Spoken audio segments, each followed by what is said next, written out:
Hello, magandang hapon mga ka-hunter. So makikita ninyo, wow, napakaganda po ng buhangin. Pinong-pino.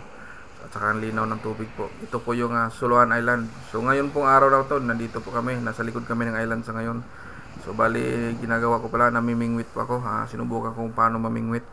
Pero namimingwit naman ako dati doon sa amin sa probinsya. Kaya lang sa ilog, siyempre malaking pagkakaiba ng pamingwit dito sa dagat. Kaya yun, sinusubukan ko.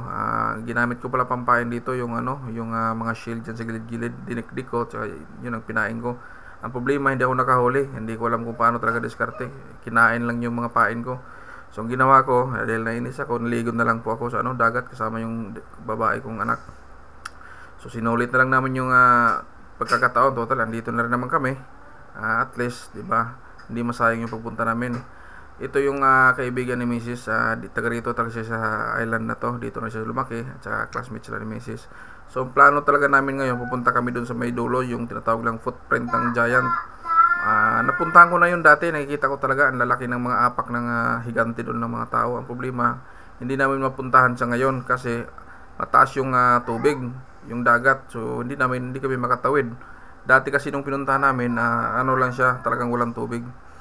So, dahil di kami makapunta, dito lang kami muna sa lilim at saka kumuha ng buko yung kaibigan namin. Uminom lang kami ng buko. Ayan kung makikita niyo, ang ganda ng mga design ng island. Maliliit lang siyang island. Balak daw kasi yan pagdugtungin ng higante nung unang panahon dito hanggang makatawid dito kasi lang yan, malapit lang yan eh. So, diyan mapupuntahan talaga yan diyan kung walang tubig. Yung lugar na yan, mapupuntahan talaga yan. Pwede kang maglakad diyan pag walang tubig. Sa ngayon kasi talagang mataas yung tubig. So bali ngayon hindi na kami makapunta. So balak namin uuwi na lang kami kasi hapon na po. Anong oras na po? At least baka madiliman kami sa daan kasi tatawid pa kami dito sa gilid ng bundok. Punta doon sa kabila, andun talaga yung mga bahay. Doon sila nakatira, doon rin kami nag-stay. So maraming salamat po. Ingat po tayo palagi.